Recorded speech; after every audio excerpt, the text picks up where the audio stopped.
You have better days ahead of you than you have behind you. Good afternoon, everyone. My name's Stephanie, and I'm so excited to be here today. I work for a global anti-human trafficking organization called A21. The quote on the screen behind me is from the founder of A21, Christine Caine. And I think that it represents the mindset that I have in the work that I do every day, but it also is very appropriate for today's TEDxAPU theme, Think for the Best. So A21 stands for Abolishing Injustice in the 21st Century. The organization was actually founded by Christine Caine after she was traveling through Thessaloniki, Greece, through the airport, and she saw many posters of missing women and children all around the airport, which prompted her to ask the question, what is happening in this region that is causing so many people to go missing? It was then that she first learned about human trafficking and what's happening in our world. Shortly after that, in 2008, A21's first office opened in Thessaloniki in Greece. Now today, as you can see on the map, we have 11 offices in 10 countries worldwide. Each office has a unique approach to the situation depending on the community that they're in. This means that some offices will have shelters and they'll focus on internal and external rehabilitation and counselling and safe repatriation, so returning victims of trafficking back home. Other offices will focus on prevention, on awareness, on education, and on fundraising. I'm based in our Thailand office, and I work in prevention and awareness and in education for Thailand and for Southeast Asia. For most of my adult life, I've been pursuing a career in human rights through the work that I do, through volunteering, and also through education, through what I studied. I believe that if you pursue a career in human rights, there are two paths that you can go down. You can take the first path, which is you become overwhelmed and negative and angry at all the human rights violations that you see every day and all the cases that you work with on a day-to-day basis. And it can be out of that anger that drives the work that you do. Or you can become an eternal optimist, which means that for every negative case that or situation that you're faced with, you know that there are hundreds of more positive cases and positive outcomes for everyone. I choose to be the eternal optimist. This by no means that I am always happy. I'm not. You can ask my friends and family. They will back me up. But what it means is that for every step that we take, we can make a difference, even if it's little. And so I go with that positive attitude into the work that I do. So today I'm excited to be talking to you about human trafficking, which is a form of modern-day slavery. The United Nations and governments from around the world agree that human trafficking is a transnational organized crime. This is a crime that is physical, it can be emotional, it can be psychological. It is a crime that does not discriminate against anyone. However, it often affects the most vulnerable, the most poor, the most ostracized groups in our communities. Many times it's traffickers and trafficking that is focusing on individuals who are simply trying to make a better life for themselves. Human trafficking is complex. If you ask me what's the definition, I can tell you, but the definition, the United Nations definition, is more than 200 words of complex legal jargon, which is in an annex of 10 pages, which is in a convention of 100 pages. So really, when you want to get a good idea as to what a transnational organized crime is, what human trafficking is, what does it look like, you need to really understand this. So oftentimes, you get through this and you think, I still don't know. I'm still not sure exactly what it is. There are plenty of people that debate definitions and they spend time arguing over this, because how do you draw a physical boundary like a definition around such a complex, contextual, and personal human rights violation? So today I want to talk to you about human trafficking, but I want to talk to you using a story. I want to ask you a few questions. I want to tell you a story of survival, a case that we've worked on, and then I want to try and equip you practically to make a difference. I believe that the only way that we can truly understand what human trafficking is and what someone else has been through is to walk in their shoes. So I'm going to talk to you about the story of B. This story is about a young mother who's from the west coast of Africa, who herself and her parents decided to sell many of their possessions so that she could move from the west coast of Africa to Thailand, set up a small business, and then send money home in supporting her family and her children. So she left, and she left with full of hope of what the future was going to bring, but also with the weight of the world on her shoulders, knowing that this is really the only chance that she has. Unfortunately, as soon as she arrived in Thailand, she was attacked, she was robbed, she had all of her possessions stolen. In a matter of moments, her entire inheritance was gone, everything that they were relying on. Because of the language breakdown, she couldn't ask for help, and people around her couldn't offer help because no one could understand each other. Until one lady did. She offered this woman help. She said, "I've got a place that you can stay, I have a job that you can do." And our young mother was so overwhelmed with this kindness that she took this woman up on her offer. However, this offer was to work in the sex industry and not leave. And so our young mother ended up in the sex industry and didn't want to stay there. But she had her papers taken, she had her freedom taken, she couldn't leave. And that's when this woman who had offered so kindly to help her, in fact, became her trafficker. And our young mother became a sex slave in Thailand.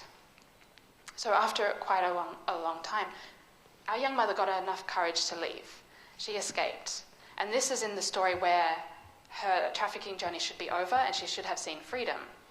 However, because she didn't have papers to be legally in the country, she was detained. She was misidentified as an illegal migrant and taken to immigration detention, which happens so frequently. It was there that our organisation were able to help her, along with the help of another fantastic organisation. And sadly, this was at the end of her trafficking journey. So we were able to get her out, pay off debts that she had, reunite her with her family, get her the rehabilitation and counselling that she needed. But in this time, her parents had both died in the Ebola crisis.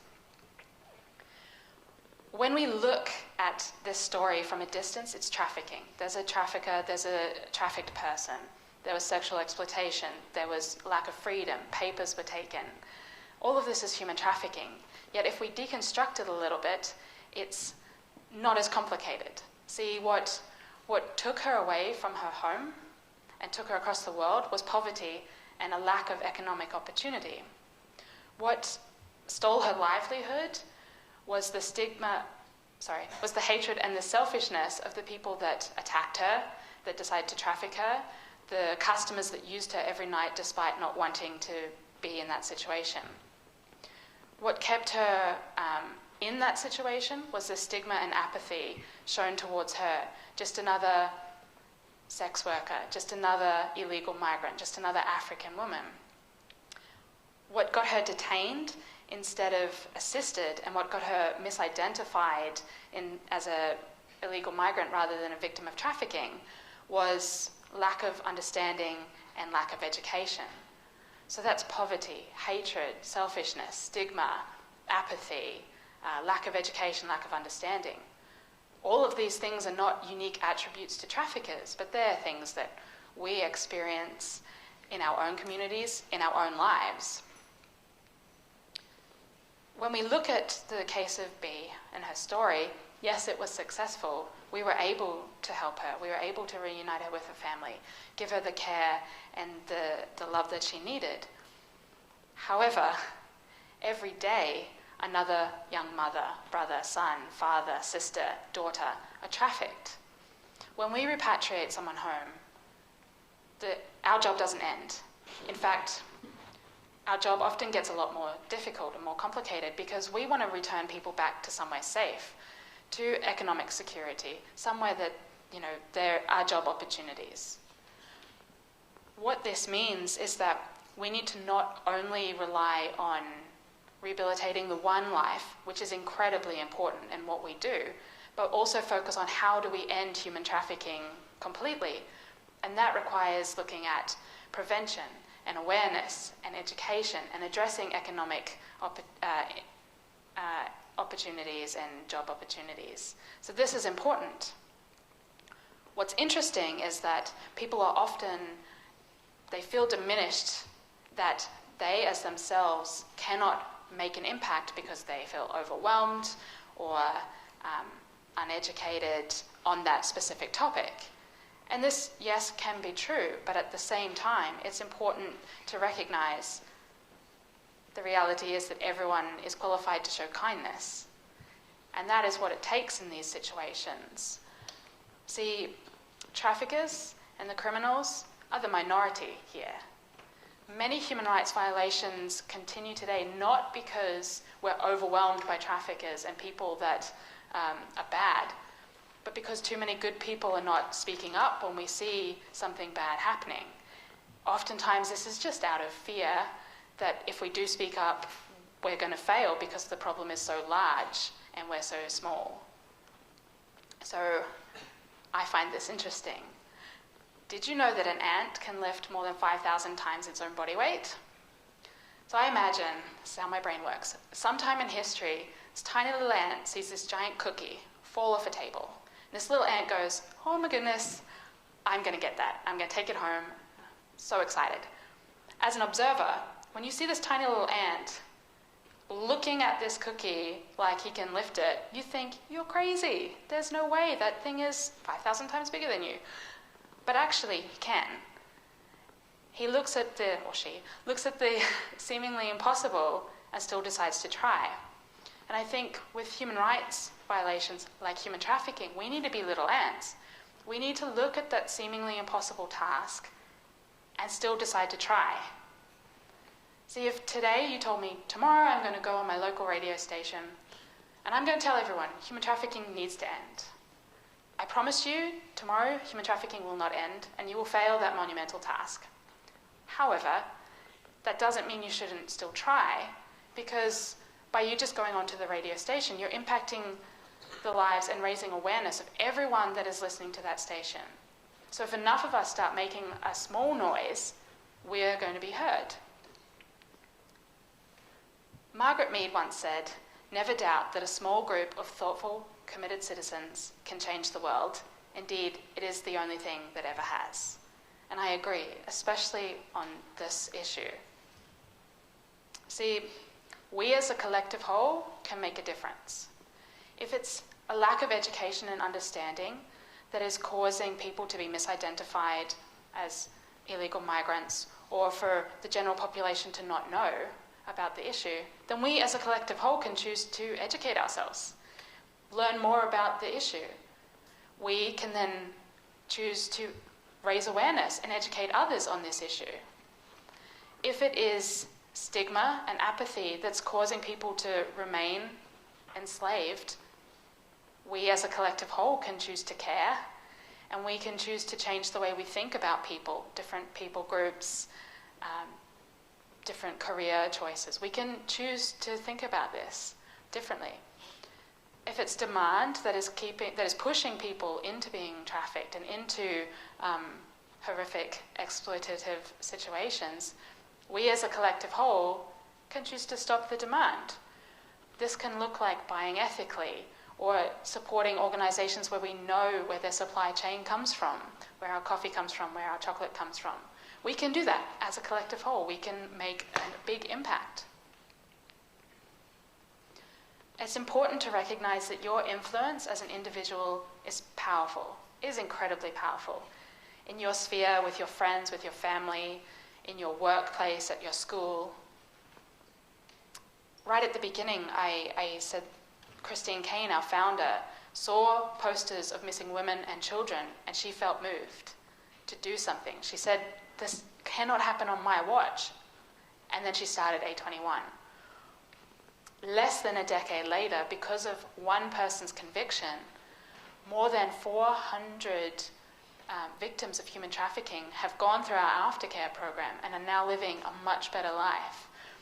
Because of that one person's conviction, more than 500,000 people have been impacted through our prevention programs in schools and in universities.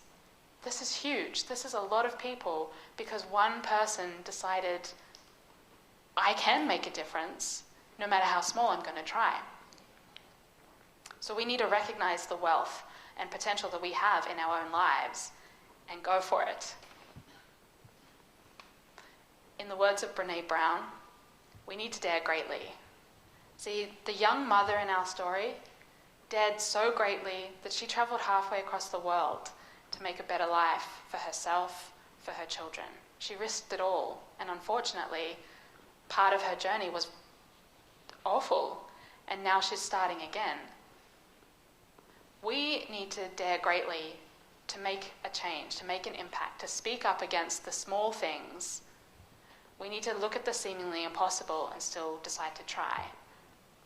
We need to take a stand against things like poverty, against the hatred and the selfishness that happens in our world, against the demand, against the lack of education and misunderstanding on issues. We need to take a stand on this. No matter how big the issue seems, we can end human trafficking. We can end modern-day slavery in our lifetime if enough of us decide to make a difference, use our little ant voices, raise the issues, and if enough of us do it, we're going to be heard. Thank you.